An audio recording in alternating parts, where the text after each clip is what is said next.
Greetings, my dear friends. Jasper Diggs at your service. Allow me to ask you a question. What do you do when you wish to warm yourself? And to think, I should wager that most of you reach for a cup of tea. We are so accustomed to this little ritual that we consider it the most peaceful, the most domestic thing in all the world. But what if I told you that your humble teacup contains the history of the greatest espionage and smuggling operation ever conducted? Oh, believe me, the dry leaves in your kettle do not merely smell of bergamot, they smell of gunpowder. Today, we shall embark upon a journey through time to uncover the great crime of centuries past. Settle in comfortably, my friends. We are about to begin. Long before this beverage reached the elegant drawing rooms of Europe, it had already traveled a road of many thousands of years within China itself. And believe me, its origins there are shrouded in legends utterly, magnificently mad. Our first tale is a medical one. Once upon a time there lived an ancient emperor named Shen Nung, and according to legend, he possessed a most peculiar feature, a transparent jade belly. He would wander through the forests, tasting every herb he came across, and watch, right through his own skin, how each one worked upon him. One unfortunate day, he swallowed something dreadfully poisonous.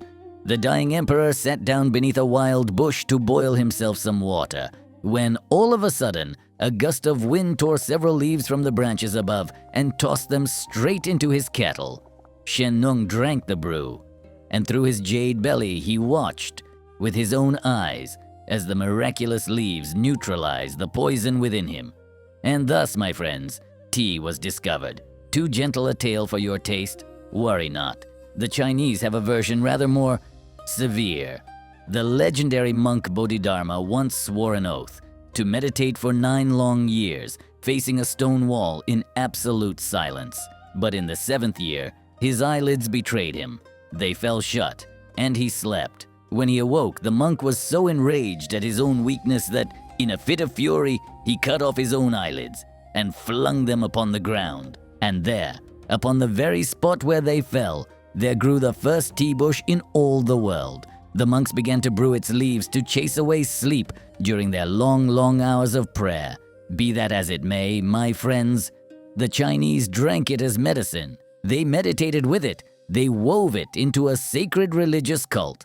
And then, in the 17th century, this holy secret was tasted by Europe. The very same Europe that had learnt not how to meditate, but how to count profit. Europe, my dear friends, went absolutely mad for this new beverage from Asia. Tea was sipped by kings, by aristocrats, by common laborers in the streets. The demand was colossal, but there was one small problem. Not a single soul in the world, apart from the Chinese themselves, knew how to grow this plant, nor how to prepare it. And the Chinese guarded the secret of their production more fiercely than the royal treasurer guards the keys to the king's own vault. To carry seeds or living bushes beyond the borders of the Celestial Empire was forbidden under penalty of death. China was an absolute monopolist, and all of Europe, my friends, sat firmly upon her tea hook. You may ask, well, let them trade. What is the trouble? The trouble, my dear friends, lay in economics. The Emperor of China declared, with the loftiest arrogance, "We have no need of your European goods. We possess everything. You desire our tea? Then pay in pure silver." And silver, my friends, flowed out of Europe and into China. Like a mighty river in full flood, the British treasury was emptying with terrifying speed. The great empire found herself upon the very brink of ruin. For one simple reason, her gentlemen could not begin their day without that little morning cup of tea. And so, the East India Company resolved upon the dirtiest business in all of history. In their colonized India, the British began to cultivate opium by the ton. And through smugglers, illegally, they began to flood the ports of China with this poison. The effect was immediate and terrible. The drug was cheap, and millions became addicted to it. From the poorest peasants in the fields to the highest officials of the imperial court itself. The Chinese began to carry out of their homes their very last pieces of silver simply to buy British opium. And the money, my friends, flowed right back into the pockets of England. An elegant little scheme, is it not? In the year 1839, the Chinese emperor came to understand a terrible truth. His country was, quite simply, dying. He appointed an incorruptible imperial commissioner, Lin Zexu, to set matters right. And Lin, my friends, acted with the most extraordinary resolve. He arrested the smugglers. He confiscated 20,000 chests of opium, nearly 1,200 tons of the stuff, and over the course of 23 days, he dissolved that entire mountain of narcotics in lime and washed it all into the open ocean. For Britain, my friends, this was a blow struck at the most sacred thing of all, profit. The English lords cried out in indignation, "This is an attack upon private property, upon free trade itself," and they dispatched a war fleet to the shores of China. And here, my friends, here begins the bitterest part of our tale. China, by that moment in history, had fallen behind by an entire epoch. British steam gunboats sailed directly into her rivers. They shelled her coastal cities, and they smashed the wooden Chinese junks into splinters. This was not a war. This was an execution. And you know, my dear friends, how it all ended. Tea won. The English forced the humiliated emperor to sign the Treaty of Nanking, to open his ports once more to opium, to pay a gigantic indemnity, and to surrender to Britain the ownership of one small fishing village. A village, my friends, that the entire world knows today by the name of Hong Kong. And so it was, my dear friends, that a British gentleman might sip his morning tea in serene tranquility. An entire ancient superpower was hooked upon narcotics and forced open to world trade. You must agree, there is precious little scent of bergamot in all of this. But wars are one matter, and the monopoly of China had to be broken from within. And so, in the year 1848, the East India Company hired a man whom I shall boldly call the James Bond of the Victorian age. His name was Robert Fortune. Officially, a modest Scottish botanist. Unofficially, a first-class industrial spy. And Fortune, my friends, accomplished the impossible. He shaved his head in the Chinese manner. He grew out a false queue. He dressed himself in the silken robes of a wealthy mandarin and slipped deep into the heart of the country, into those forbidden places where no foreigner was permitted to set foot. There was, however, one small nuance. Fortune had, of course, studied the language before his journey, but he spoke it with a dreadful, monstrous accent. He confused the tones, he confused the words. Any local peasant in the very first village would have unmasked him in 2 minutes flat. And so, whenever the villagers began to squint suspiciously at this strange gentleman, his bribed servants would announce with the gravest importance, "Fools, hold your tongues! Before you stands a great mandarin from a far, far distant province, one that lies beyond the Great Wall itself. They all speak in this manner over there." And do you know what, my friends? The Chinese believed it. The empire was vast. People traveled little in those days, and to verify such a tale was, quite simply, impossible. Brilliant. And here, my friends, Fortune made his first great discovery. Until his time, all of Europe lived in the most touching delusion.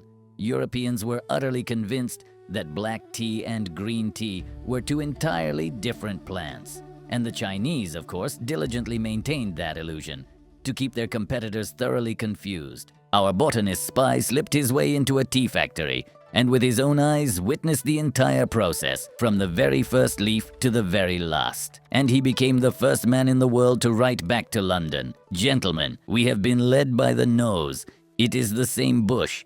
Green tea is simply the leaves roasted at once to halt the process, and black tea, the very same leaves, but first withered, then rolled, then allowed to oxidize. The whole secret lies in the processing." For its time, my friends, this was nothing short of a scientific explosion.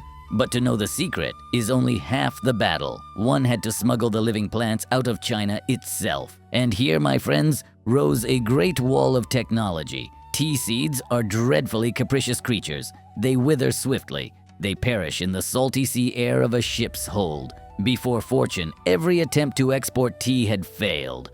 The bushes arrived in India as nothing more than dried herbariums. And here Fortune deployed the most cutting-edge secret technology of his age, the so-called Wardian cases. These were the world's very first hermetically sealed glass containers, portable miniature greenhouses in essence. He planted the seeds directly within them, and on the voyage to India, right there upon the deck of the ship, beneath the glass, those seeds sprouted. Fortune did not bring to India a cargo of dried contraband, my friends. He brought living, greening miniature plantations in glass aquariums. But even that, my friends, was not the whole of it. Fortune understood perfectly well. Without the technology and without men who knew the craft, those plants were nothing more than exotic weeds. And so he took the most reckless risk of his entire mission. He secretly hired and smuggled out of China the master tea makers themselves. For these poor souls, my friends, it was a one-way ticket. In China, the betrayal of tea secrets to foreigners was punishable by death. Fortune disguised them as humble servants, and right beneath the very noses of the port guards, he spirited them away, along with his cases of seeds, to the Himalayan foothills of India. In essence, my friends, he did not merely steal a botanical species from China, he stole an entire franchise, staff included.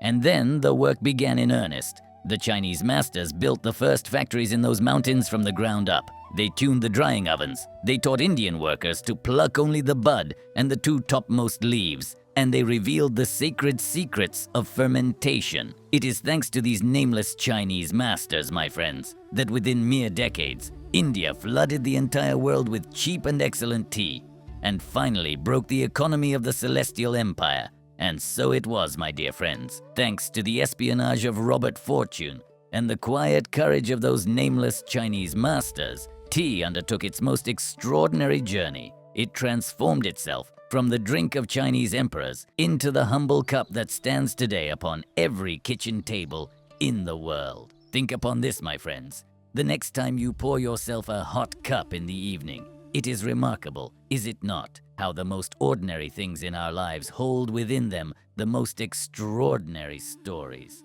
And believe me, in my archive, I have plenty more of them. This has been Jasper Diggs. If you have found this tale worthy of your time, I should be honored to count you among the subscribers of my humble channel. And until next we meet, brew yourself a strong cup, settle in by the fire, and tell me in the comments below, what kind of tea do you prefer?